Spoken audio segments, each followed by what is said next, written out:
আসসালামু আলাইকুম। আজ শনিবার ৪ জুলাই ২০২৬। আমন্ত্রণ প্রবাসী সিটি ওমান বুলেটিনে। আপনাদের সাথে আছি আমি মোহাম্মদ তুহিন হোসেন। শুরুতে জানাবো শিরোনাম। কর্মসংস্থানে স্থানীয়দের অগ্রাধিকার, ওমানে ৬ মাসে ২৬,০০০ প্রবাসী কর্মীকে ছাঁটাই। ওমানে সড়ক দুর্ঘটনায় এক সৌদি পরিবারের ২ সদস্য নিহত, আহত বেশ কয়েকজন। খামেনিকে শেষ বিদায় জানাতে জনতার ঢল, লোকে লোকারণ্য তেহরানের গ্র্যান্ড মোসাল্লা। ওমানে বিয়ের আগে স্বাস্থ্য পরীক্ষা বাধ্যতামূলক, নিয়ম অমান্য করলেই জেল জরিমানা। গাড়ি চালানোর সময় স্মার্টফোনে ব্যস্ত চালক, আমিরাতে একাধিক ভয়াবহ সড়ক দুর্ঘটনা। ইন্দোনেশিয়ায় মার্কিন পাইলটকে গুলি করে হত্যা, আগুনে জ্বালিয়ে দেওয়া হলো বিমান। দর্শক, দেখছিলেন শিরোনাম, এবারে পুরো খবর। ওমানের সেরা রেট দিচ্ছে বাংলাদেশি প্রতিষ্ঠান গালফ এক্সচেঞ্জ। প্রিয়জনকে টাকা পাঠাতে আজই আসুন আমাদের যে কোনো ব্রাঞ্চে অথবা কল করুন স্ক্রিনে দেয়া নাম্বারে। গালফ এক্সচেঞ্জ, বাংলাদেশিদের প্রিয় এক্সচেঞ্জ। ওমানের শ্রমবাজার থেকে প্রবাসী কর্মীদের উপর নির্ভরতা কমাতে বড় পদক্ষেপ নিয়েছে দেশটির সরকার। ওমানিকরণ নীতির আওতায় চলতি বছরের প্রথম ৬ মাসে বিভিন্ন খাত থেকে ২৬,৪৩৪ জন প্রবাসী কর্মীকে ছাঁটাই করে সেখানে স্থানীয় নাগরিকদের নিয়োগ দেওয়া হয়েছে। শ্রম মন্ত্রণালয়ের তথ্য অনুযায়ী প্রবাসীদের হটিয়ে প্রতিস্থাপনের মাধ্যমে ওমানি নাগরিকদের কর্মসংস্থান নিশ্চিত করা হচ্ছে। ওমানের শ্রমবাজার থেকে প্রবাসী কর্মীদের নির্ভরতা কমানোর উদ্যোগ আরও জোরদার হয়েছে। চলতি ২০২৬ সালের প্রথম ৬ মাসেই দেশটির বিভিন্ন খাত থেকে ২৬,০০০-এরও বেশি প্রবাসী কর্মীকে সরিয়ে সেই স্থানগুলোতে নিজেদের নাগরিকদের নিয়োগ দিয়েছে ওমান সরকার। মূলত ওমানিকরণ নীতির আওতায় দেশের নাগরিকদের কর্মসংস্থান নিশ্চিত করতেই এই বড় পদক্ষেপ নেওয়া হয়েছে। ওমানের শ্রম মন্ত্রণালয়ের প্রকাশিত সর্বশেষ পরিসংখ্যানে বলা হয়েছে, চলতি বছরের প্রথমার্ধে কর্মসংস্থান ও প্রশিক্ষণ কার্যক্রমে ওমান সরকারের লক্ষ্যমাত্রা অর্জনের হার দাঁড়িয়েছে ৫৬.৮২%। এ সময়ে মোট ৩৪,০৯২ জনের কর্মসংস্থান ও প্রশিক্ষণের ব্যবস্থা করা হয়েছে। এর মধ্যে শুধু প্রবাসী কর্মীদের সরিয়ে নাগরিকদের নিয়োগ বা প্রতিস্থাপনের হার ৬১%, অর্থাৎ ২৬,৪৩৪টি পদে প্রবাসীদের বদলে ওমানি নাগরিকদের বসানো হয়েছে। কর্মসংস্থানের পাশাপাশি নিজেদের নাগরিকদের দক্ষ করে তুলতে বিশেষ প্রশিক্ষণ কর্মসূচির উপরও জোর দিচ্ছে মধ্যপ্রাচ্যের এই দেশটি। শ্রম মন্ত্রণালয় জানিয়েছে, সরাসরি চাকরি ও প্রতিস্থাপনের সঙ্গে যুক্ত এমন প্রশিক্ষণ কর্মসূচিতে লক্ষ্যমাত্রা ৪৫% এরই মধ্যে অর্জিত হয়েছে। এই কর্মসূচির আওতায় অন্তত ৭,৬৫৮ জন নাগরিককে প্রশিক্ষণের ব্যবস্থা করা হয়েছে, যা আগামীতে প্রবাসী নির্ভরতা আরও কমিয়ে আনবে বলে মনে করছেন সংশ্লিষ্টরা। প্রবাসীদের জন্য নির্মাণ হচ্ছে দেশের প্রথম স্মার্ট সিটি, যেখানে থাকছে স্কুল, মসজিদ, হাসপাতাল, সুইমিং পুল, হেলিপ্যাড, পাঠাগার, জিম, সুপারমার্কেট, শিশু পার্ক সহ সকল নাগরিক সুবিধা। মাত্র ৩০ লাখ টাকা বিনিয়োগে মিলছে আকর্ষণীয় ফ্ল্যাট। প্লাটিনাম ইনভেস্টরদের জন্য ঢাকা বিমানবন্দরে ভিআইপি প্রোটোকল সুবিধা। বিস্তারিত জানতে যোগাযোগ করুন স্ক্রিনে দেয়া হোয়াটসঅ্যাপ অথবা ইমো নাম্বারে। ওমানের আদম হাইমা রোডে এক মর্মান্তিক সড়ক দুর্ঘটনায় সৌদি আরবের একই পরিবারের ২ সদস্য নিহত এবং ৫ জন আহত হয়েছেন। রয়্যাল ওমান পুলিশ জানিয়েছে, খবর পেয়ে গুরুতর আহত দুজনকে আকাশপথে এবং বাকিদের অ্যাম্বুলেন্সে করে দ্রুত নিজোয়া হাসপাতালে চিকিৎসার জন্য স্থানান্তর করা হয়। হতাহত ৭ জনই সৌদি নাগরিক এবং তারা সবাই একই পরিবারের সদস্য বলে নিশ্চিত করেছে পুলিশ। ওমানে এক মর্মান্তিক সড়ক দুর্ঘটনায় সৌদি আরবের একই পরিবারের ২ সদস্য নিহত হয়েছেন। এই ঘটনায় আহত হয়েছেন ওই পরিবারের আরও ৫ সদস্য। রয়্যাল ওমান পুলিশের পক্ষ থেকে এক্সে দেওয়া এক বিবৃতিতে এই হতাহতের খবর নিশ্চিত করা হয়েছে। তথ্য অনুযায়ী দুর্ঘটনাটি ঘটে আদম হাইমা রোডে। খবর পেয়ে দ্রুত উদ্ধার কাজ শুরু করে ওমানের আইন শৃঙ্খলা রক্ষাকারী বাহিনী ও চিকিৎসা কর্মীরা। গুরুতর আহত ২ সৌদি নাগরিককে রয়্যাল ওমান পুলিশের এয়ার উইংয়ের মাধ্যমে আকাশপথে জরুরি ভিত্তিতে উদ্ধার করা হয়। পাশাপাশি আহত অন্য ৫ জনকে অ্যাম্বুলেন্সে করে দ্রুত পার্শ্ববর্তী নিজোয়া হাসপাতালে চিকিৎসার জন্য স্থানান্তর করা হয়েছে। পুলিশের বিবৃতিতে জানানো হয়েছে, দুর্ঘটনায় হতাহত এই ৭ জনই একই পরিবারের সদস্য এবং তারা সবাই সৌদি আরবের নাগরিক। তবে ঠিক কী কারণে বা কিভাবে এই ভয়াবহ দুর্ঘটনা ঘটেছে সে বিষয়ে পুলিশের তরফ থেকে বিস্তারিত জানানো হয়নি। আহতদের চিকিৎসায় কর্তৃপক্ষের তৎপরতা অব্যাহত রয়েছে। আপনার স্বপ্নগুলো আকাশ ছুবে প্রবাসীর হেলিকপ্টারের মাধ্যমে। বিয়ে, জন্মদিন অথবা যে কোনো বিশেষ প্রয়োজনে হেলিকপ্টার ভাড়া করতে যোগাযোগ করুন স্ক্রিনে দেয়া নাম্বারে। প্রবাসীর হেলিকপ্টার, নিরাপদ ও সাশ্রয়ী বাহনের বিশ্বস্ত নাম।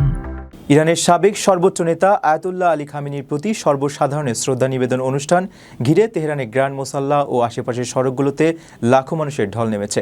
গত ফেব্রুয়ারি মাসে মার্কিন ইসরায়েলি হামলায় নিহত হওয়ার দীর্ঘ 4 মাস পর তার মরদেহ দাফনের সপ্তাহব্যাপী প্রক্রিয়া শুরু হলো। এই ঐতিহাসিক বিদায় অনুষ্ঠানে ইরানের শীর্ষ কর্মকর্তা, রাষ্ট্রপ্রধান এবং বিভিন্ন দেশের উচ্চপদস্থ প্রতিনিধিরা উপস্থিত ছিলেন।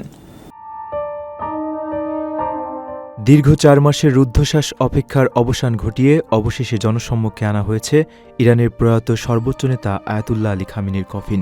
গত 28 ফেব্রুয়ারি যুক্তরাষ্ট্র ও ইসরায়েলের ভয়াবহ হামলায় নিহত হওয়ার পর চারপাশের চরম যুদ্ধাবস্থা ও তীব্র নিরাপত্তাহীনতার কারণে এতদিন থমকে ছিল তার শেষ বিদায়ের আনুষ্ঠানিকতা। আগামী 9 জুলাই খামেনির নিজ শহর মাশহাদের ঐতিহাসিক ইমাম রেজার মাজার প্রাঙ্গণে চিরনিদ্রায় শায়িত হবেন তিনি। এত দীর্ঘ সময় একজন শীর্ষ নেতার মরদেহ কিভাবে সংরক্ষিত ছিল তা নিয়ে জনমনে ব্যাপক কৌতূহল তৈরি হয়েছিল। মূলত ইসলামী শরিয়া ও শিয়া আইন কঠোরভাবে মেনেই রাসায়নিক প্রক্রিয়ার বদলে বিশেষ শীতলীকরণ বা কোল্ড স্টোরেজ ব্যবস্থায় তার মরদেহ রাখা হয়। বিশেষজ্ঞরা জানিয়েছেন, যুদ্ধকালীন নিরাপত্তা নিশ্চিত করতে এবং প্রকাশ্যে কোনো জমায়েতে ইসরায়েলি হামলার ঝুঁকি এড়াতেই দ্রুত দাফনের প্রথাগত ইসলামী রীতি থেকে সাময়িক সরে আসতে বাধ্য হয়েছিল তেহরান প্রশাসন। 7 দিনব্যাপী এই জানাজা ও দাফন কর্মসূচি ঘিরে ইরান জুড়ে এখন নিশ্ছিদ্র নিরাপত্তা বলয় তৈরি করা হয়েছে। ইসরায়েলকে এই শোকের আবহে নতুন করে কোনো ভুল হিসাব না কষার কড়া হুঁশিয়ারি দিয়েছে ইরানের সামরিক বাহিনী। বাবার মৃত্যুর পর থেকে আত্মগোপনে থাকা নতুন সর্বোচ্চ নেতা মুস্তাফা খামেনি স্বয়ং এই ঐতিহাসিক জানাজায় ইমামতি করতে পারেন বলে জোরালো গুঞ্জন রয়েছে। মধ্যপ্রাচ্যের চরম উত্তেজনাকর ভূরাজনৈতিক পরিস্থিতির মধ্যেই এই চূড়ান্ত বিদায় পর্ব ইরানের ভবিষ্যতের জন্য একটি বড় বার্তা হয়ে থাকবে। পারিবারিক স্বাস্থ্য সুরক্ষায় ওমানে বিয়ের আগে পাত্রপাত্রীর স্বাস্থ্য পরীক্ষা বাধ্যতামূলক করে বিজ্ঞপ্তি দিয়েছে দেশটির স্বাস্থ্য মন্ত্রণালয়। নতুন নিয়ম অনুযায়ী স্বাস্থ্য সনদের মেয়াদ শেষ হওয়ার আগেই বিয়ের কাবিননামার আনুষ্ঠানিকতা সম্পন্ন করতে হবে। কোনো কর্মকর্তা স্বাস্থ্য পরীক্ষার বৈধ সনদ ছাড়া বিয়ের চুক্তি সম্পন্ন করতে পারবেন না। এই নিয়ম অমান্য করলে 10 দিন থেকে সর্বোচ্চ 6 মাসের কারাদণ্ড এবং 1000 ওমানি রিয়াল পর্যন্ত জরিমানা হতে পারে। ওমানে বিয়ের আগে পাত্রপাত্রীর স্বাস্থ্য পরীক্ষা বাধ্যতামূলক করে নিয়ম জারি করা হয়েছে। এই নিয়ম অমান্য করলে কারাদণ্ড ও জরিমানার মতো কঠোর শাস্তির মুখোমুখি হতে হবে। সম্প্রতি ওমানের স্বাস্থ্য মন্ত্রণালয় রাজকীয় ডিক্রির বাস্তবায়নের লক্ষ্যে একটি আনুষ্ঠানিক বিজ্ঞপ্তি প্রকাশ করেছে।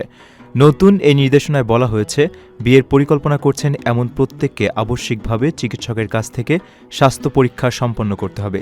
সেই সঙ্গে স্বাস্থ্য সনদের মেয়াদ শেষ হওয়ার আগেই বিয়ের চুক্তি বা কাবিননামার আনুষ্ঠানিকতা সম্পন্ন করতে হবে। নতুন এই ডিক্রির 4 নম্বর অনুচ্ছেদে বিয়ের আনুষ্ঠানিকতা সম্পন্ন করার দায়িত্বে থাকা কর্মকর্তাদের জন্য কঠোর নির্দেশনা দেওয়া হয়েছে। এতে স্পষ্ট করে উল্লেখ করা হয়েছে যে পাত্র ও পাত্রী উভয় পক্ষের বৈধ স্বাস্থ্য পরীক্ষার সনদ উপস্থাপন করা ছাড়া কোনোভাবে বিয়ের চুক্তি চূড়ান্ত করা যাবে না। কেউ যদি এই নিয়মগুলো যথাযথভাবে পালন না করেন তবে তাকে 10 দিন থেকে শুরু করে সর্বোচ্চ 6 মাসের কারাদণ্ড ভোগ করতে হতে পারে।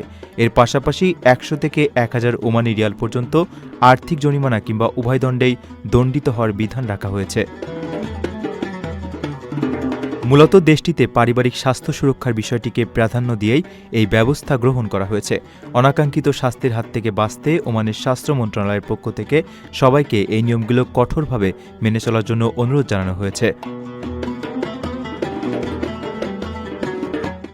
গাড়ি চালানোর সময় মোবাইল ফোন ব্যবহারের কারণে আমিরাতের ব্যস্ত সড়কে একাধিক ভয়াবহ দুর্ঘটনা ঘটেছে।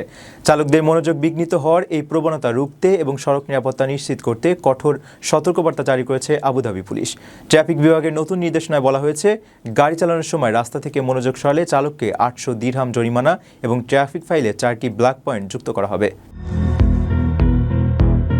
রাজধানী আমিরাতের ব্যস্ত সড়কে চালকদের স্মার্টফোনে বুঁদ হয়ে থাকার প্রবণতা ভয়াবহ বিপদ ডেকে আনছে। অনাকাঙ্ক্ষিত এসব দুর্ঘটনা এড়াতে ও সড়ক নিরাপত্তা নিশ্চিত করতে চালকদের কঠোরভাবে সতর্ক করেছে আবুধাবি পুলিশ। সম্প্রতি সামাজিক যোগাযোগ মাধ্যমে একটি সচেতনতামূলক ভিডিও প্রকাশের মাধ্যমে এই বিশেষ আহ্বান জানানো হয়। কর্তৃপক্ষ জানিয়েছে, গাড়ি চালানোর সময় মোবাইল ফোন ব্যবহার, ইন্টারনেট ব্রাউজ করা কিংবা ছবি তোলা চালকের মনোযোগ দারুণভাবে বিঘ্নিত করে। বিশেষ করে রাস্তায় হঠাৎ গাড়ির গতি কমে গেলে এই ধরনের বিভ্রান্তি মারাত্মক দুর্ঘটনার ঝুঁকি বহুগুণ বাড়িয়ে দেয়। তাই চালকদের সবসময় সামনের রাস্তার দিকে সতর্ক দৃষ্টি রাখার নির্দেশ দিয়েছে ট্রাফিক বিভাগ। সতর্কবার্তার পাশাপাশি আইন অমান্যকারীদের কঠোর শাস্তির বিষয়টিও স্পষ্ট করেছে পুলিশ প্রশাসন। নির্দেশনায় বলা হয়েছে, গাড়ি চালানোর সময় যে কোনোভাবে রাস্তা থেকে মনোযোগ সরালে চালককে ৮০০ দিরহাম জরিমানা গুনতে হবে। শুধু আর্থিক জরিমানায় নয়, এর পাশাপাশি চালকের ট্রাফিক ফাইলে শাস্তিমূলক ৪টি ব্ল্যাক পয়েন্টও যুক্ত করা হবে। ইন্দোনেশিয়ার একটি বিচ্ছিন্নতাবাদী গোষ্ঠী হাইল্যান্ড পাপুয়া প্রদেশে অবতরণের পরপরই নিকোলাস এফ গোসেলিন নামের এক মার্কিন পাইলটকে গুলি করে হত্যা করেছে।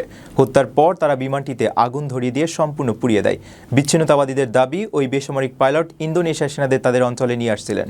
দেশটির বেসামরিক বিমান চলাচল কর্তৃপক্ষ বিমানটি পুড়ে যাওয়া অবস্থায় উদ্ধারের কথা নিশ্চিত করেছে।